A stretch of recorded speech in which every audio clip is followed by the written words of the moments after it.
Yalnapat Pasak, which is somebody here must surely know, means "what's up, guys?" in Magyar, that peculiar non-Indo-European language spoken by Hungarians, for which, given the fact that cognitive diversity is at least as threatened as biodiversity on this planet, few would have imagined much of a future even a century or two ago, but there it is, Yalnapat Pasak. I said, somebody here must surely know, because despite the fact that there aren't that many Hungarians to begin with, and the further fact that so far as I know there's not a drop of Hungarian blood in my veins, at every critical juncture of my life there has been a Hungarian friend or mentor there beside me. I even have dreams that take place in landscapes I recognize as the landscapes of Hungarian films, especially the early movies of Miklós Jancsó. So, how do I explain this mysterious affinity? Maybe it's because my native state of South Carolina, which is not much smaller than present-day Hungary, once imagined a future for itself as an independent country. And as a consequence of that presumption, my hometown was burned to the ground by an invading army, an experience that has befallen many a Hungarian town and village throughout its long and troubled history. Or maybe it's because when I was a teenager back in the 50s, my Uncle Henry, having denounced the Ku Klux Klan and been bombed for his trouble and had crosses burned in his yard, living under death threat, took his wife and children to Massachusetts for safety and went back to South Carolina to face down the Klan alone. That was a very Hungarian thing to do, as anyone will attest who remembers 1956. And of course, from time to time, Hungarians have invented their own equivalent of the Klan. Well, it seems to me that this Hungarian presence in my life is difficult to account for, but ultimately, I ascribe it to an admiration for people with a complex moral awareness, with a heritage of guilt and defeat, matched by defiance and bravado. It's not a typical mindset for most Americans, but it is, perforce, typical of virtually all Hungarians. So, Yalnapat Pasak. I went back to South Carolina after some 15 years amid the alien corn. At the tail end of the 1960s, with the reckless condescension of that era, thinking I would save my people.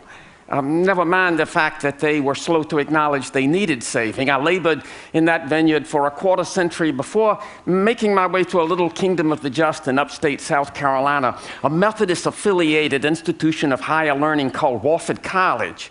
I knew nothing about Wofford and even less about Methodism, but I was reassured on the first day that I taught at Wofford College to find among the auditors in my classroom a 90-year-old Hungarian, surrounded by a bevy of middle-aged European women who seemed to function as an entourage of Rhine maidens. His name was Sándor Tesla. He was a puckish widower whose wife and children were dead, and whose grandchildren lived far away.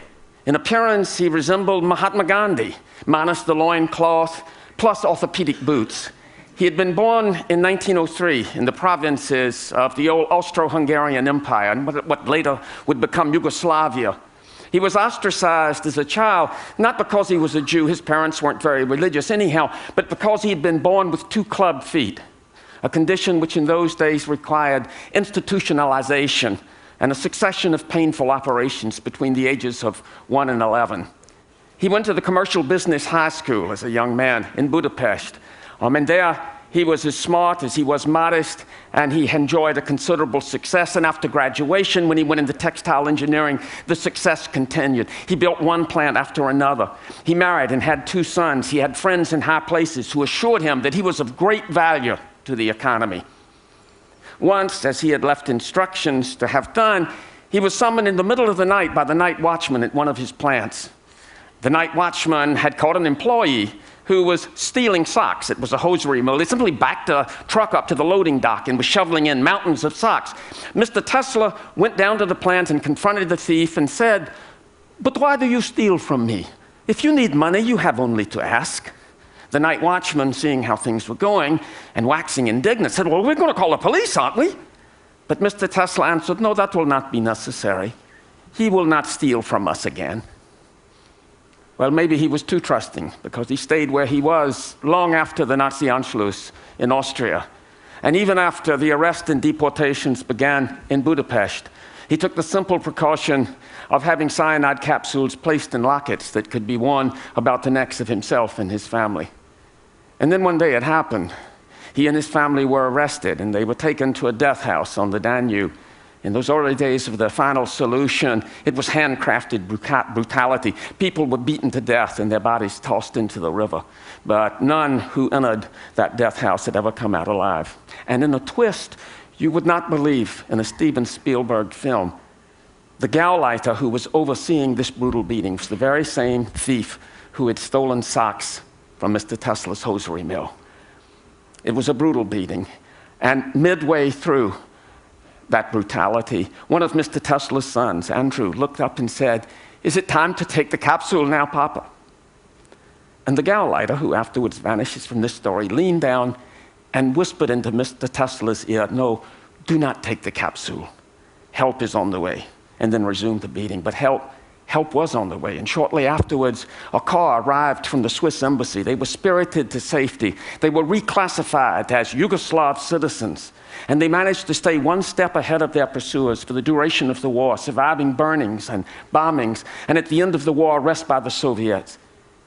Probably Mr. Tesla had gotten some money into Swiss bank accounts, because he managed to take his family first to Great Britain, then to Long Island, and then to the center of the textile industry in the American South, which, as chance would have it, was Spartanburg, South Carolina, the location of Wofford College. And there, Mr. Tesla began all over again, and once again achieved immense success, especially after he invented a process for manufacturing a new fabric called double knit.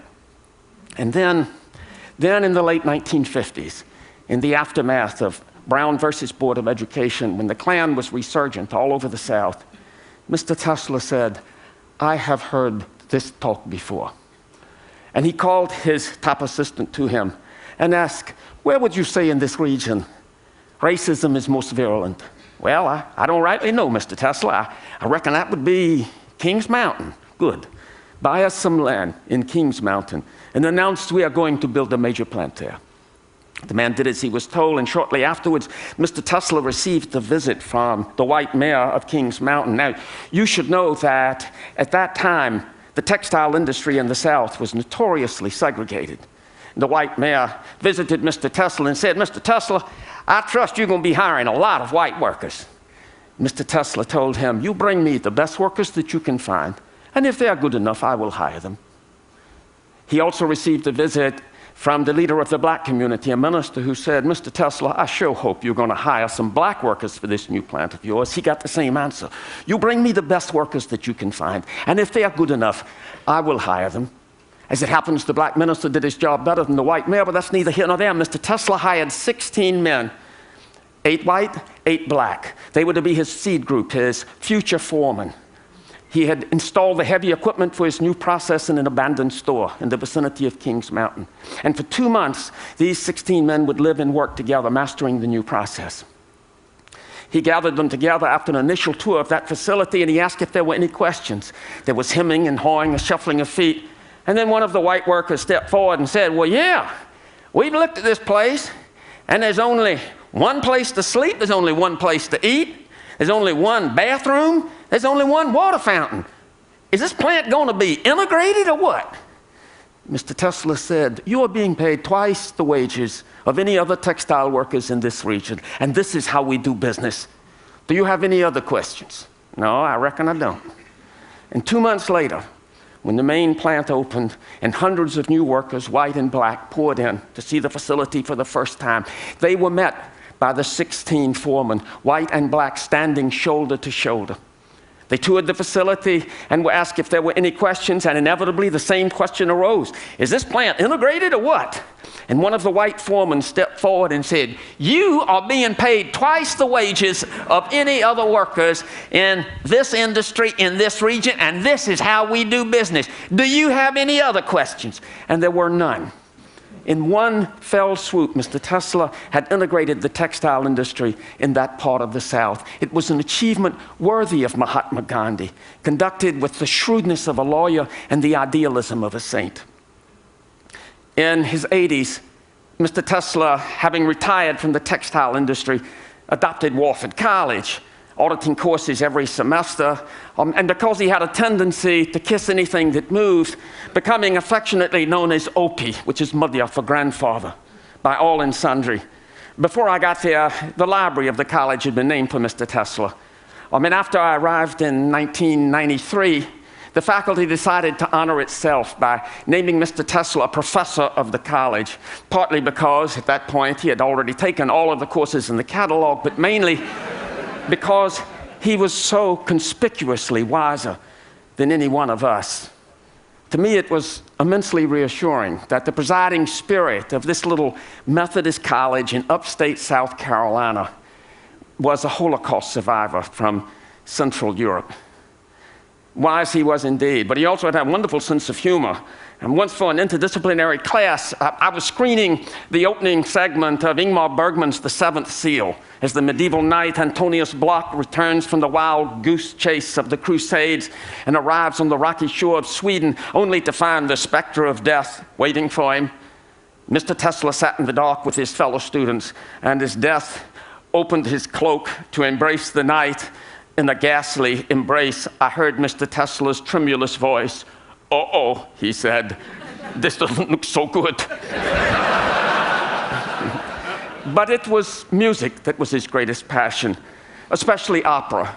And on the first occasion that I visited his house, he gave me the honor of deciding what piece of music we would listen to, and I delighted him by rejecting Cavalleria Rusticana in favor of Bela Bartok's Bluebeard's Castle. I love Bartok's music, as did Mr. Tesla, and he had virtually every recording of Bartok's music ever issued. And it was at his house that I heard for the first time Bartok's Third Piano Concerto, and learned from Mr. Tesla that it had been composed in nearby Asheville, North Carolina, in the last year of the composer's life. He was dying of leukemia, and he knew it. And he dedicated this concerto to his wife, Dita, who was herself a concert pianist. And into the slow second movement, marked Adagio Religioso, he incorporated the sounds of bird song that he heard outside his window and what he knew would be his last spring. He was imagining a future for her in which he would play no part. And clearly, this composition is his final statement to her. It was first performed after his death, and through her to the world. And just as clearly, it is saying, it's okay. It was all so beautiful. Whenever you hear this, I will be there. It was only after Mr. Tesla's death that I learned that the marker on the grave of Bela Bartok in Hartsdale, New York, was paid for by Shandor Tesla. Jelnopat Bela. Not long before Mr. Tesla's own death at the age of 97, he heard me hold forth on human iniquity. I delivered a lecture in which I described history as on the whole a tidal wave of human suffering and brutality.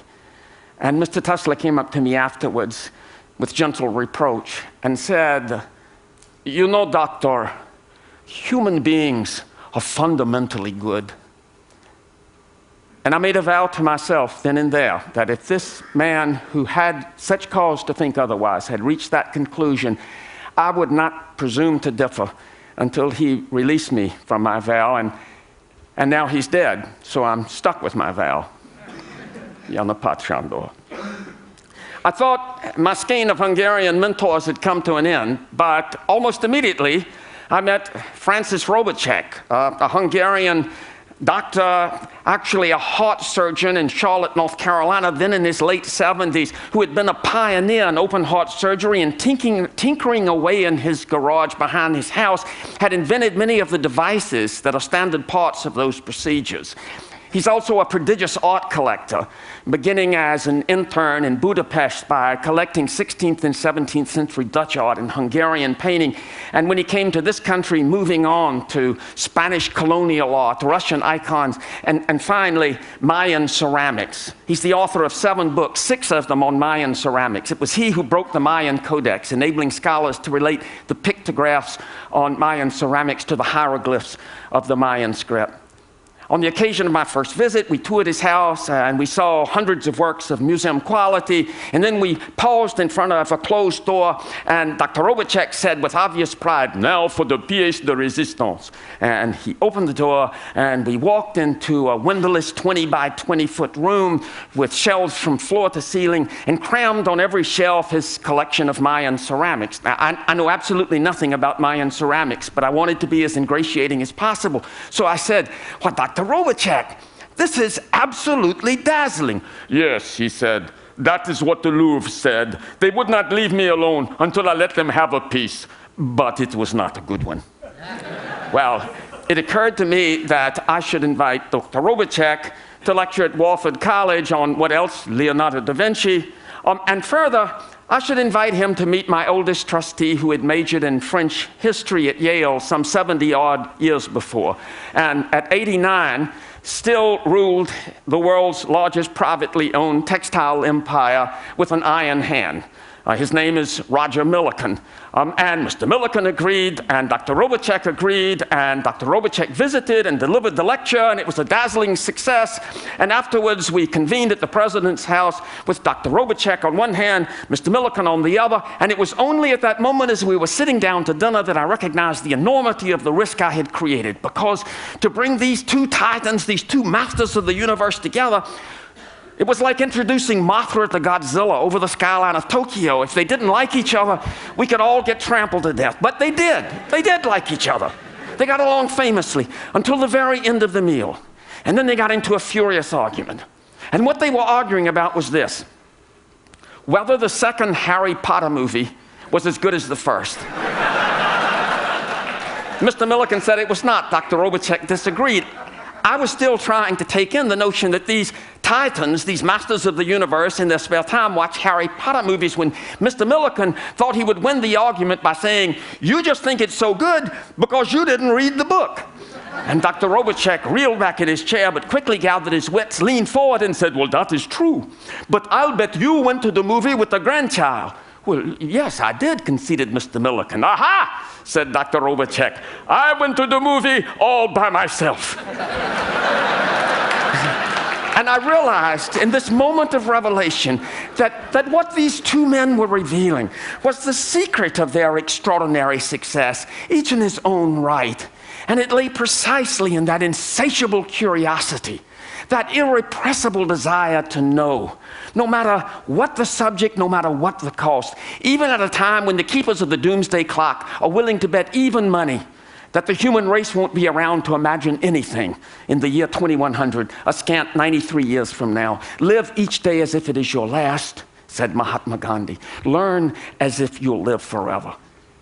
This is what I am passionate about.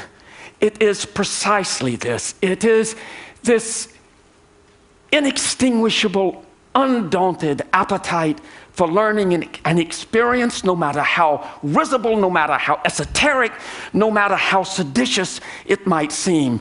This defines the imagined futures of our fellow Hungarians, Robotchek, Tesla, and Bartók, as it does my own, as it does, I suspect, that of everybody here. To which I need only add, Ejami Munkank, es nemes kevis. This is our task. We know it will be hard. Ejami Munkank, es nemes kevis. Jana pat, pasak.